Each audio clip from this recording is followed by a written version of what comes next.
Don Tanasis εξαίρεσμε. Εξέρα τον, εξέρω yavrum. Αδακά εν το σπίτι να. Αλλά εκείνος Κέναδα. Επήγε για δουλεία. Χάιτε πάμε στο σπίτι και πίνουμε έναν καϊβέ. Ναι. Χάιτε. Χάιτε. Πόντιεσα είσαι. Ναι.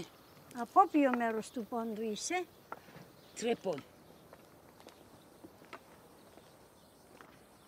Sen nerelisin? Ben Gavzalıyım. Havza. İsmini nasıl diyorlar senin? Eleni. Eleni. Sana ne diyorlar? Bana Dimoklia diyorlar. Ha, ne? Allah canımı alaydı yavrum.